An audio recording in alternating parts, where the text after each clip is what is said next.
Bonsoir à toutes et à tous, heureux de vous retrouver pour la tranche info en direct sur votre antenne Canal 10 Télévision avec au programme de cette soirée Info 10, le journal local et régional, ça ne bouge pas. En deuxième partie, le focus, une heure de débrief sur l'actualité locale. Et ce soir, en fait, je recevrai Mathieu Le Sieur de GT Math. Il est coach en productivité et il nous donnera quelques conseils pour la rentrée scolaire, mais aussi pour la gestion au quotidien. Il répond à des questions assez sympas. Ce sera à suivre après la coupure pub de 19h, à ne pas rater, croyez-moi. Mais pour l'instant, place à l'actu.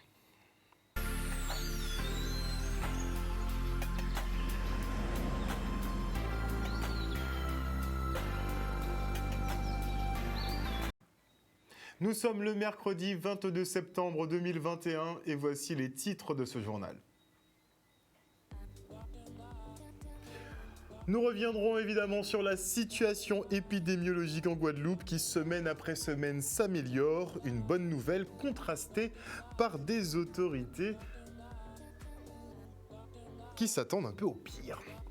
Et puis on ira du côté des commerces non essentiels qui sont enfin autorisés à rouvrir. Et en fin d'édition, nous reviendrons sur la conférence de presse du procureur sur cette affaire d'un jeune homme abattu pour sa chaîne en or lors du Super Motard. C'était en avril 2019 et les 4 suspects ont été interpellés et sont déférés devant le parquet. Tout d'abord, retour sur le point Covid donc pour la période du 13 au 20 septembre 2021.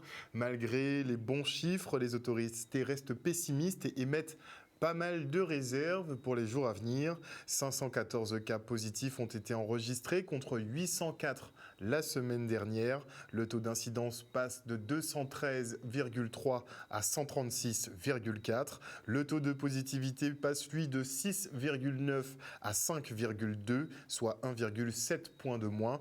Le facteur de reproduction, qui était de 0,43 la semaine dernière, a augmenté, ce qui est assez surprenant, mais en tout cas, une personne qui est contaminée en contamine moins d'une autre, donc le virus circule très peu.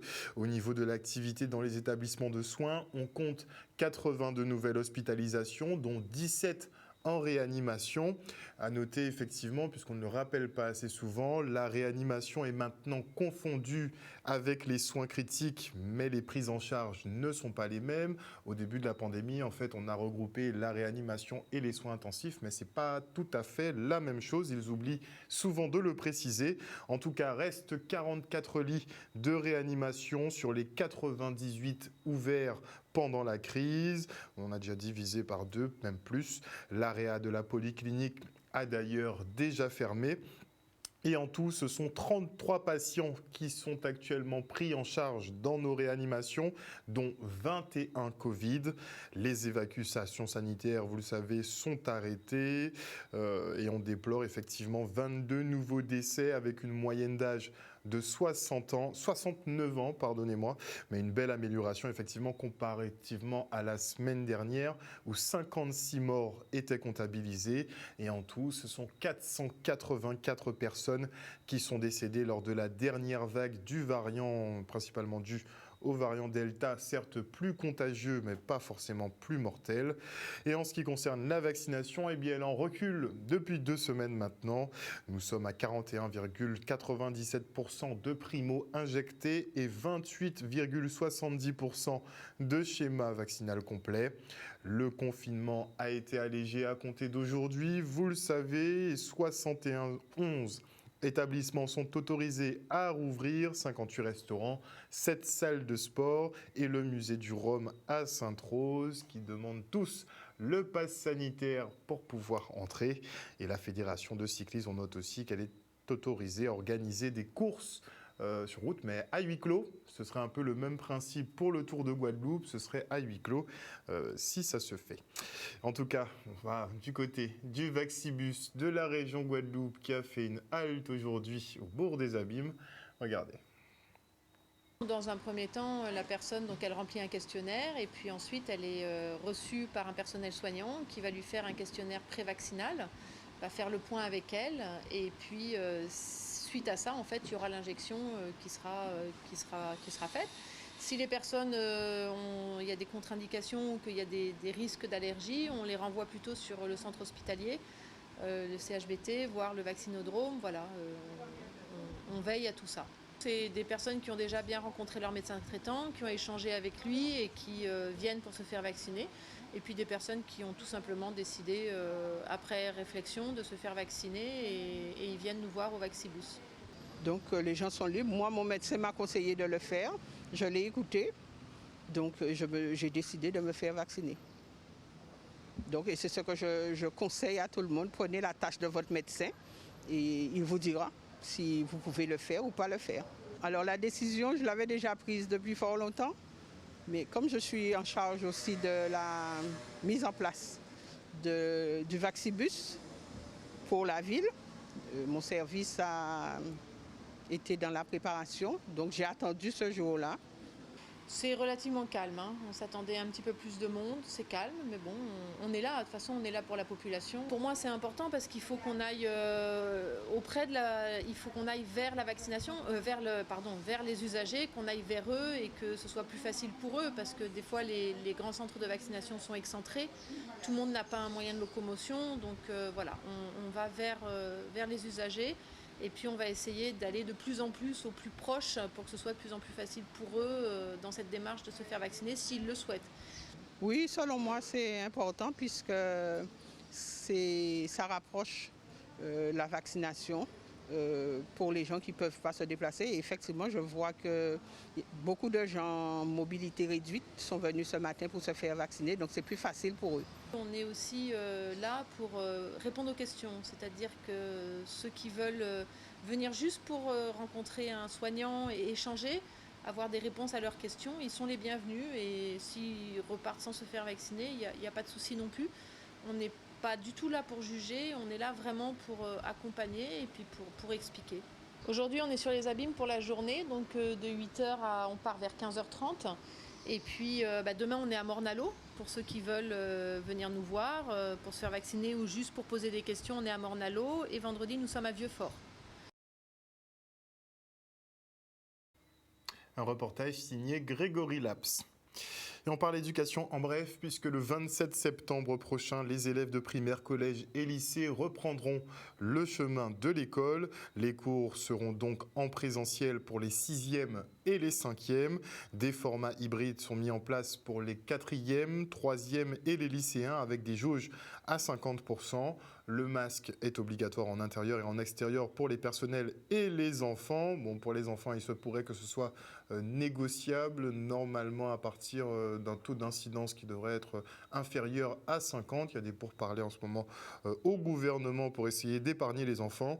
La cantine scolaire, en tout cas, sera réorganisée pour les primaires afin d'éviter les brassages de classe. Les activités sportives ne se tiendront exclusivement qu'en extérieur et il y aura des fermetures des classes dès le premier cas positif avec une mise à l'isolement de 7 jours pour les cas concernés. Et les commerces classés comme non essentiels par les autorités ont enfin le droit de rouvrir. Un soulagement pour les entrepreneurs pour le moment. Regardez.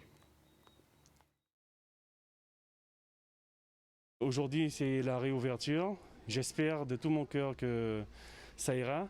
Ça va être très dur parce qu'il y a eu beaucoup de dépenses. Vous savez, après la rentrée scolaire, c'est pas évident. Nous sommes en fin de mois, mais je suis toujours quand même optimiste. J'espère que les clients vont venir, comme d'habitude, acheter les belles choses pour sortir. Vu aussi que les restaurants sont toujours fermés, les bars, les boîtes de nuit.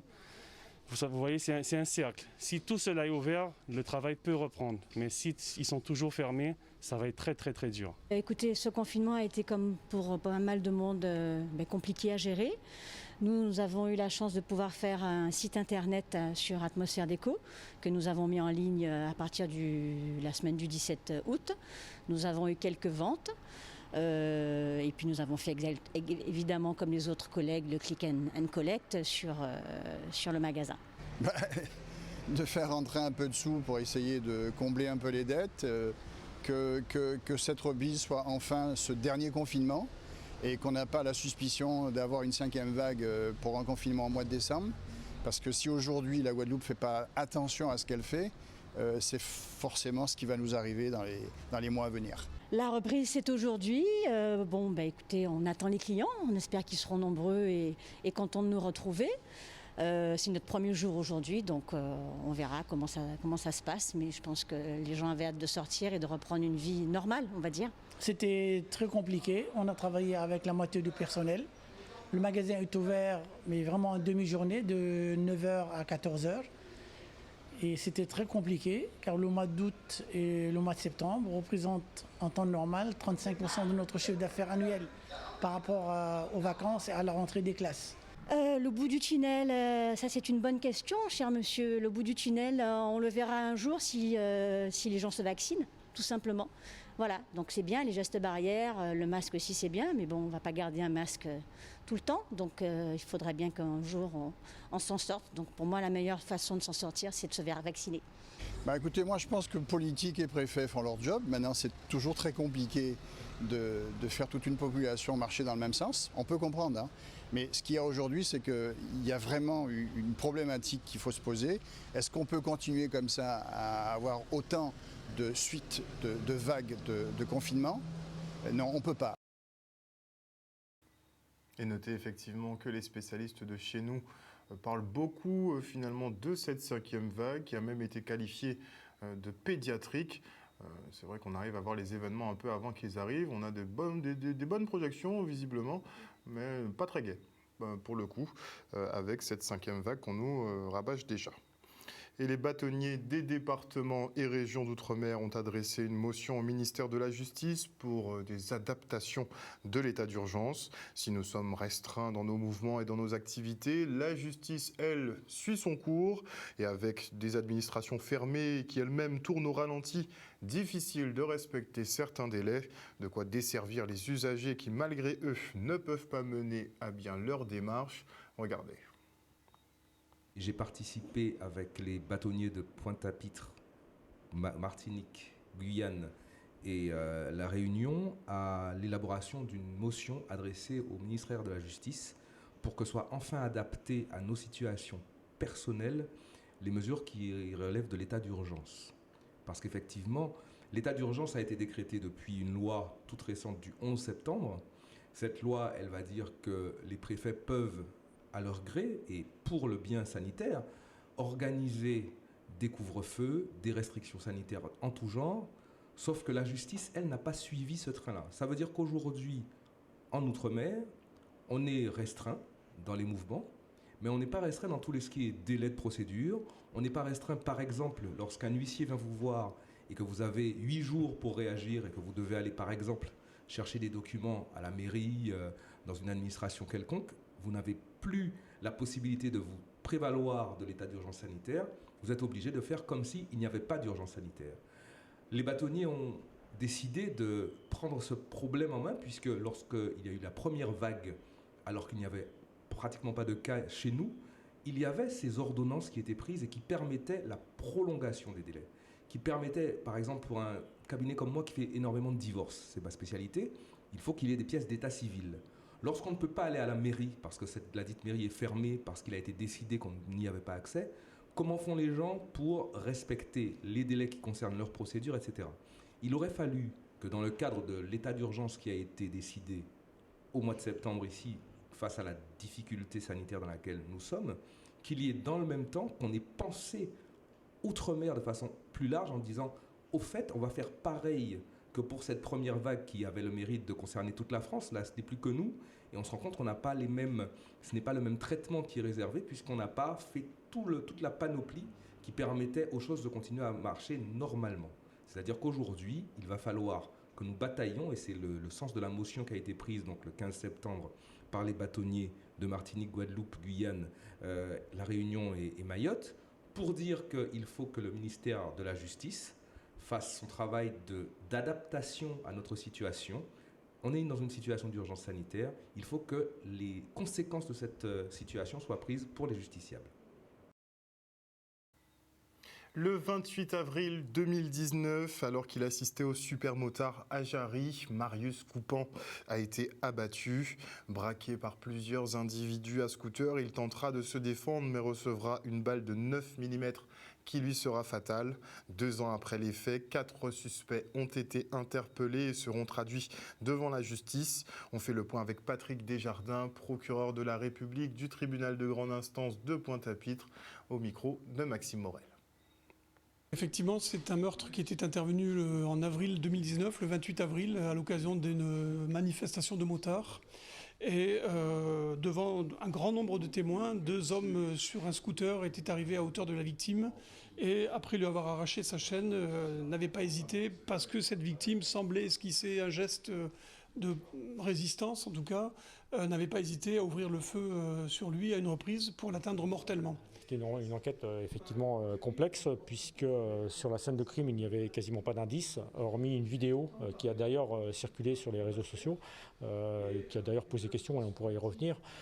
Donc c'était un long travail d'investigation, de recoupement, d'analyse qu'il a fallu exploiter.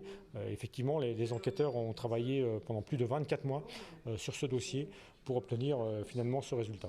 Pour les victimes, pour les familles des victimes, c'est toujours beaucoup trop long, ces temps d'enquête judiciaire, mais en tout cas, c'est un petit peu le sens de cette communication aujourd'hui. Ça permet de savoir que l'enquête a abouti. Cette opération dans laquelle 7 personnes ont été interpellées a suscité, a provoqué un rassemblement de moyens assez conséquents puisque l'antenne GI de Pointe-à-Pitre a apporté son concours compte tenu de la dangerosité des personnes impliquées, ainsi que des équipes cynophiles spécialisées en détection d'armes à feu, ce qui nous a permis d'ailleurs de découvrir 3 armes à feu. L'une des armes, c'est intéressant parce que ça vient accréditer ce qu'on sait un petit peu maintenant, c'est que l'une des armes effectivement vient d'un pays étranger, le Brésil en l'espèce, et que ces armes elles circulent de pays en pays, d'île en île, dans les trafics inter-îles, on peut appeler ça comme ça.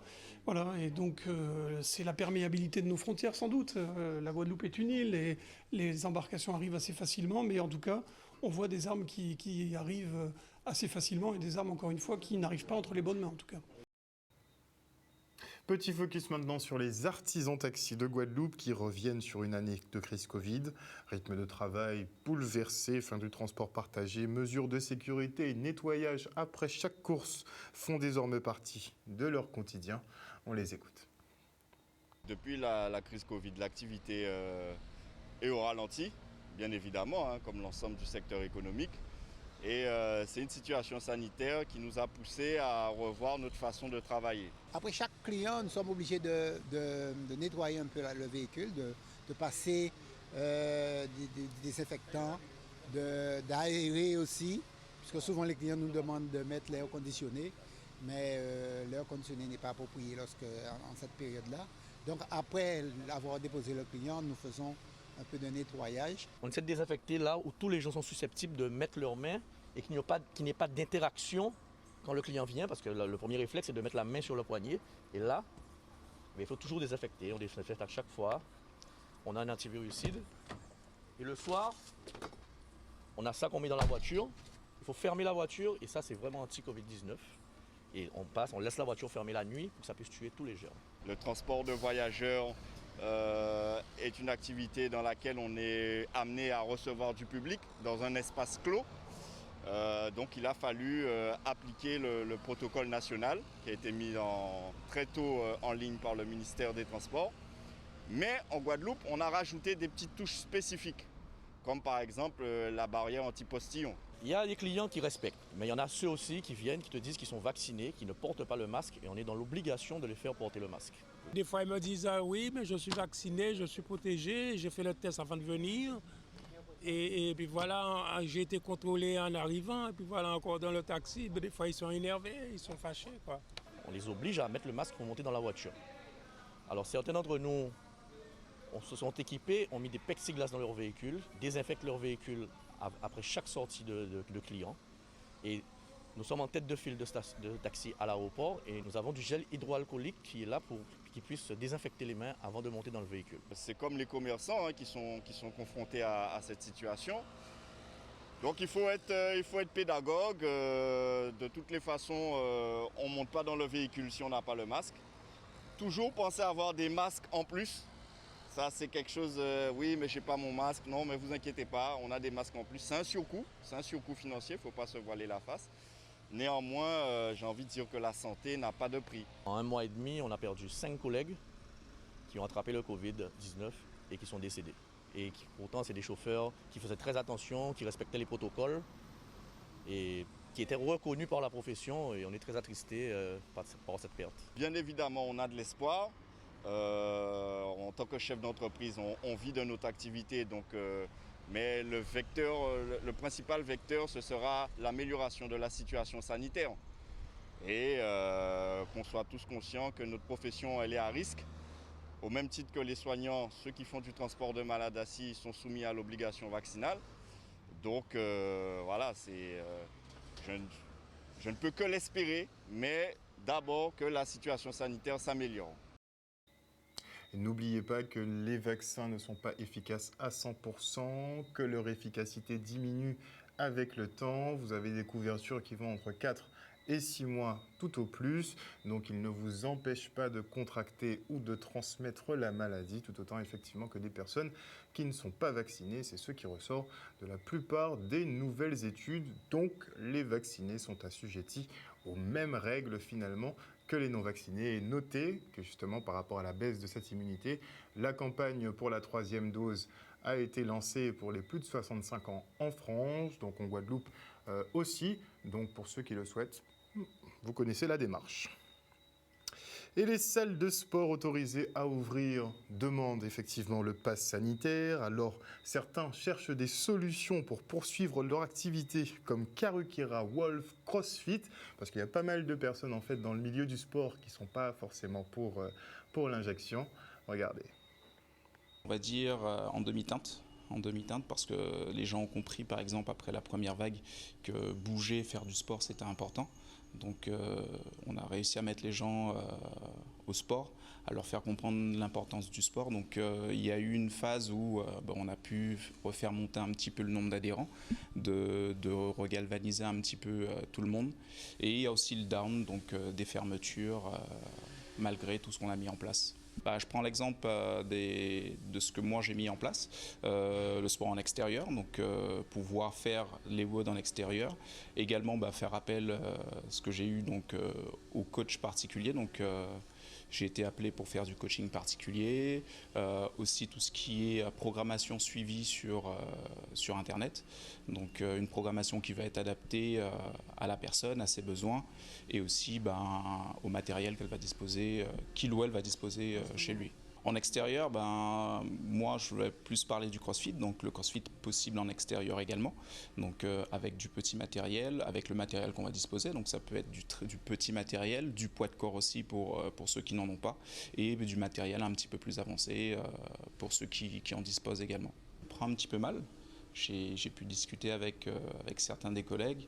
On le vit un petit peu mal parce qu'on a tout mis en place. Je prends l'exemple des box de CrossFit. La distanciation, par exemple, c'est de la sécurité pour nous, d'avoir une distance de travail. Le nettoyage du matériel, c'est quelque chose qui a toujours été. C'est une chose qu'on a toujours mis en place parce que c'est juste nettoyer le matériel, par exemple, pour le cours suivant. Et ensuite, on est aussi peu nombreux sur une grande surface. Donc, tout a été mis en place pour toujours bien faire les choses. Donc, on le vit mal, mais on s'adapte et on s'accroche. Confiant, je mets les choses en place, on reste positif et le but, c'est de continuer à avancer. Particulièrement compliqué pour les chefs d'entreprise ces derniers mois, vous l'aurez compris. Voilà, chers téléspectateurs, nous sommes arrivés au terme de ce journal. On va reprendre quelques petits chiffres très rapidement. Je ne vais pas vous refaire tout le point Covid du jour, mais en tout cas, les chiffres sont tous à la baisse. 514 nouveaux cas contre 804 la semaine dernière. Un taux d'incidence qui passe de 213 à 136,4. Le taux de positivité qui baisse de plus d'un point et passe de 6,9 à 5,2. On a un facteur R qui est toujours largement inférieur à 1, à 0,54. Donc, le virus ne circule pas tant que ça sur le territoire. Et effectivement, on compte quand même 22 nouveaux décès, ce qui est tout de même mieux que la semaine précédente où 56 personnes étaient déclarées mortes du Covid. Passez une bonne soirée sur Canal 10. N'oubliez pas que chez nous, vous faites l'information que nous diffusons. Le journal local revient demain à 18h30. Passez une bonne soirée sur notre antenne. Bisous.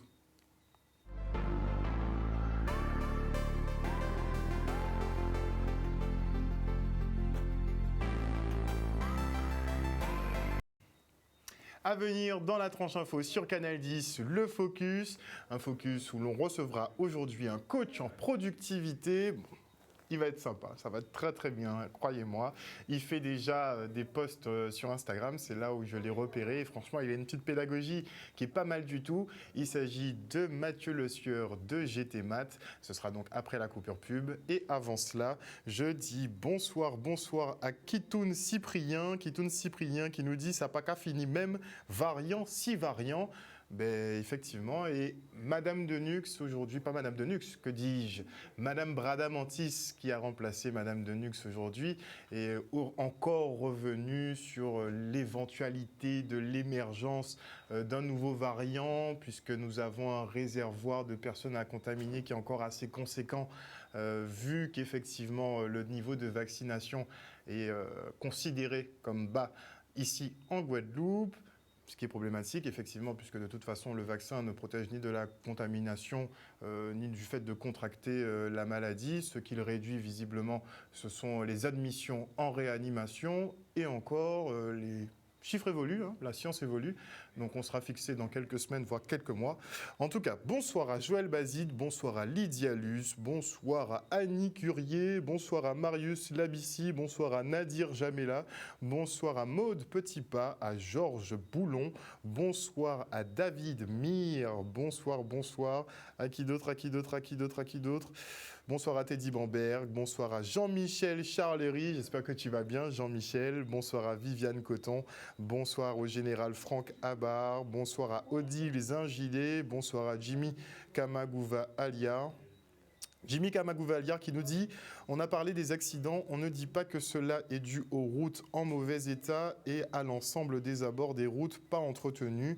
Champ de canne à sucre, regardez-moi la place de la Victoire, quelle honte. Et oui, je sais, vous allez me dire, c'est la faute de Monsieur Covid. » On se quitte pour une page de publicité et on revient avec Mathieu Le Sieur.